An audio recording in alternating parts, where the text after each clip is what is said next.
Ok, buenas tardes compañeros, maestrantes, profesora.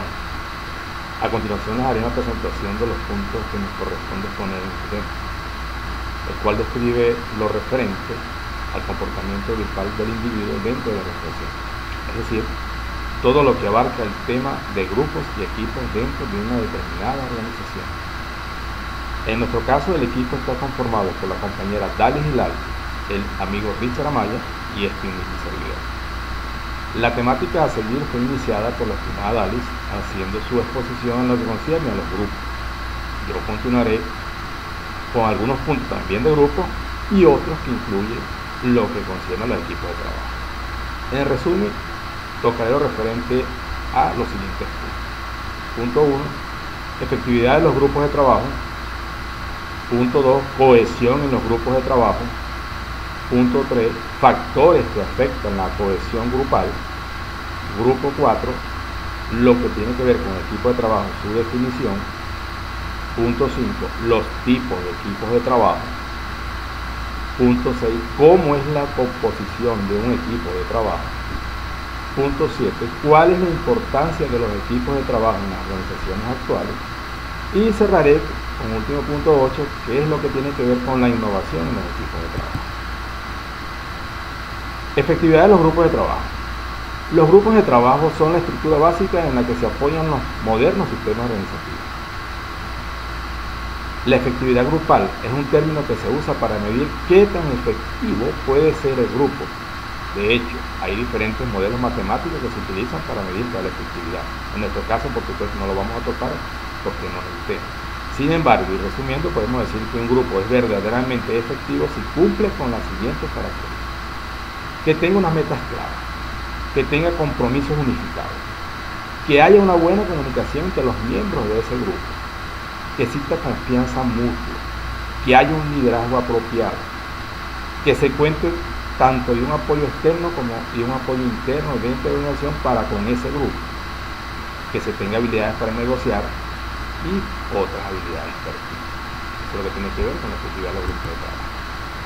Cohesión en los grupos de trabajo. Según Caron, en 1982, define que la cohesión es un proceso dinámico que se refleja en la tendencia de un grupo a no separarse y permanecer unido en la búsqueda de sus metas y objetivos. En este caso existen dos cohesiones, que es lo que es la cohesión de la tarea y la cohesión social. Señalando que la cohesión de la tarea es el grado en que los miembros del grupo colaboran entre ellos para alcanzar un objetivo común. Y la cohesión social es el grado en que los miembros se relacionan entre ellos, así el compañerismo dentro del equipo de trabajo. Existen algunos factores que afectan la cohesión grupal y deben ser evitados dentro de la organización y por supuesto dentro de los grupos de trabajo. Entre estos factores que afectan la cohesión grupal podemos señalar los factores situacionales ambientales, que son los que hacen referencia a la proximidad física entre los integrantes. También tenemos los factores personales, que son la similitud, la situación y el compromiso. Factores de liderazgo, que es el estilo de toma de decisiones, ya sea democrático o autoritario. La compatibilidad y las relaciones entre el líder y los demás miembros del grupo son fundamentales para crear cohesión. Existe un cuarto factor, que son factores de equipo, que tienen que ver con las posiciones del grupo a reunirse en el mismo espacio o en otros lugares. Dicho esto, que tiene que ver con la parte de grupos de trabajo, entremos ya al tema de equipo de trabajo. Para nadie es un secreto que un grupo de trabajo es completamente diferente de un equipo de trabajo. Un grupo de trabajo son personas que trabajan cada quien en una meta individual, mientras que en un equipo de trabajo todos trabajan tras una misma meta. Dicho esto, podemos definir equipo de trabajo. Una definición según Cons en 1998 dice que un equipo de trabajo es un número reducido de personas con habilidades complementarias comprometidas con un propósito común, una serie de metas de desempeño y un método de trabajo del cual todas ellas son mutuamente responsables. Dicho esto, pasamos a lo que tiene que ver a los tipos de equipos de trabajo. Existen numerosas clasificaciones de tipos de trabajo, sin embargo, podemos agruparlos en 5 grandes grupos. Un primer grupo que tiene que ver son los equipos de trabajo para solucionar problemas. Un segundo grupo que son los equipos de trabajo funcionales, que tienen que ver con ya más específicamente una función directa.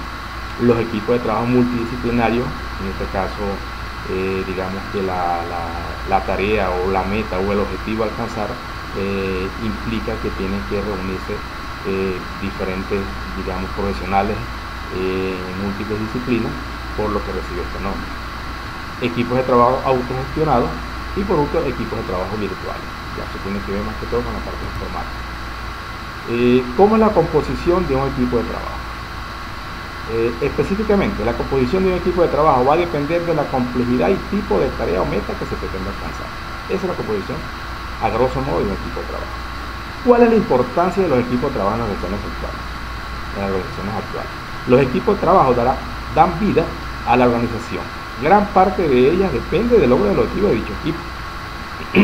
La importancia de cada empresa va a depender de los beneficios que estos equipos puedan aportar. Entre estos beneficios se tienen aumento de la productividad, aumento de la calidad, aumento de la satisfacción del usuario.